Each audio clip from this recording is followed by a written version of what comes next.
Fala, meu povo do Dominantes Online. Mais uma aulinha de química, mais uma aulinha de equilíbrio e a parte 2, na verdade, sobre os cálculos de constante de equilíbrio. Aqui a gente vai falar sobre a constante de pressão, ou seja, as pressões parciais, tá? Lembra que a gente falou na parte 1 sobre o Kc? Todas duas são constantes que expressam uma relação de equilíbrio de uma reação reversível, mas aqui a gente fala em função das pressões, né, que podem ser calculadas ou mensuradas como se fossem concentrações em mols por litro, ok? Lógico que você trabalha com um sistema gasoso nesse caso, e é muito mais fácil realmente trabalhar com as pressões parciais do que as concentrações desses gases. Tá? Porque as pressões parciais estão em função à sua fração molar dentro da substância, em função da sua quantidade, né, percentual. Bom, a relação é a mesma, quase a mesma, só que em vez de ser concentração, você tem esse P de pressão, é a pressão de cada um deles. Não tem mistério você executar um exercício em relação a isso, só a unidade que é diferente. Tá? Como é que você monta? Seguindo o mesmo protocolo, a mesma ideia. Como é que seria, por exemplo, na letra A, né? Aqui eu coloquei agora o Kp, né? Quem estava com esse exemplo na outra é o mesmo exemplo.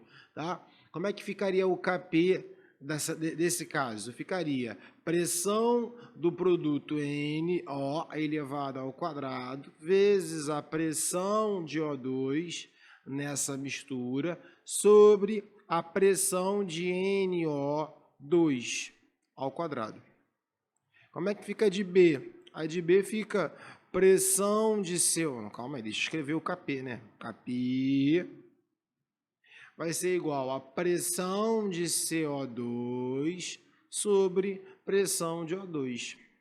E a letra C, para fechar, lembrando que isso aqui e isso também são sólidos, assim como na letra B.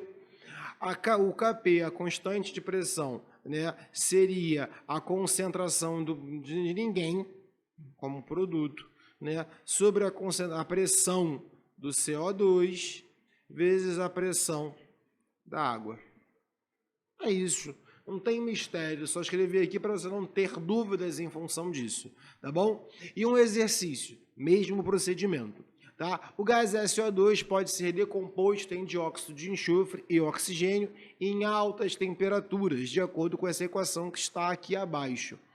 As pressões parciais dos componentes gasosos observados no equilíbrio é de 12 atm, 4 atm e 8 atm, ou seja, a pressão total é 24 atm, né? Então o sistema está altamente pressionado, a pressão total dele, importante. Determine o Kp. Então vamos lá, ó, vou colocar numa folha em branco. Kp, se já está no equilíbrio, eu não preciso montar um quadro de equilíbrio, só preciso montar a relação. O Kp dessa relação é a pressão do SO2 elevado ao quadrado vezes a pressão do O2 elevado a 1 sobre a pressão do SO3 elevado ao quadrado. Não é isso? É, então olha só, agora é só substituir pelos valores. A pressão do O2 é 12 e a pressão do SO4, do SO2 é 4. Troquei os números. 4 ao quadrado vezes 12 sobre 8 ao quadrado. Bom, eu vou transformar esses números em potências para não me dar treta, para não dificultar. 4 ao quadrado é 2 elevado ao quadrado vezes 2. Então dá 2 à quarta vezes 12. 12 é 4 vezes 2. 2 é 2 ao quadrado vezes 3. Eu vou apagar logo tudo isso aqui. Eu vou colocar 2 à sexta porque eu não sou burro. Vezes 3, tá? 8 é 2 elevado ao cubo. 2 elevado ao cubo vezes 3 é 2 elevado a 6. Tá? E aí, olha que lindo. Tu corta, esse 6 tem que aparecer aqui.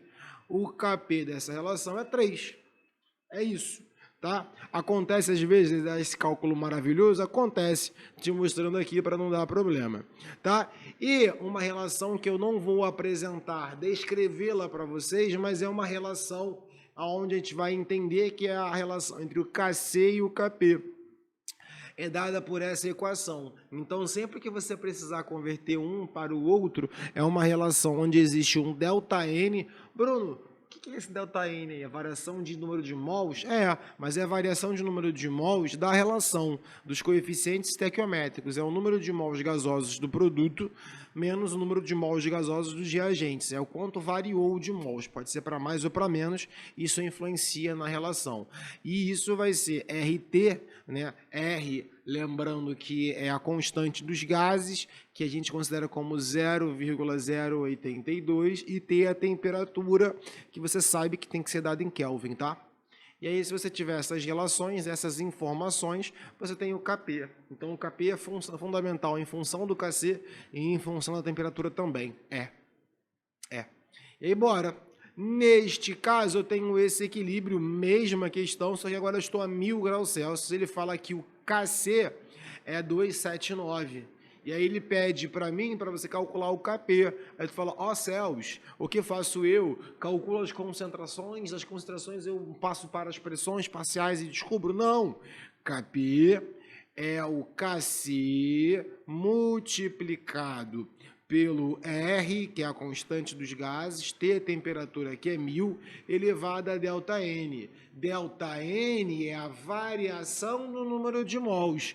Quantos mols eu tenho de gasosos no produto? 2. Quantos mols eu tenho gasosos nos reagentes? 3. 2 menos 3, até onde eu sei, é menos 1. Então, Kp é igual a Kc sobre RT, que é menos 1 para baixo. E Kc eu já tenho, 279, a questão já falou o Kc, a partir do Kc eu quero achar a constante de pressões parciais. O R é 0,082 e a temperatura já está em Kelvin para nos facilitar como 1000. Kp é 279 dividido por 82. Esse número eu já sabia antes, é aproximadamente, porque dá quebrado, 3,40. Essa situação que está aqui agora é uma situação com temperatura diferente desse equilíbrio que a gente colocou no outro exemplo. Cadê o do outro? Desse outro equilíbrio aqui, dessas outras relações, tá? Acontece, é só porque era a mesma reação que eu queria apresentar para vocês.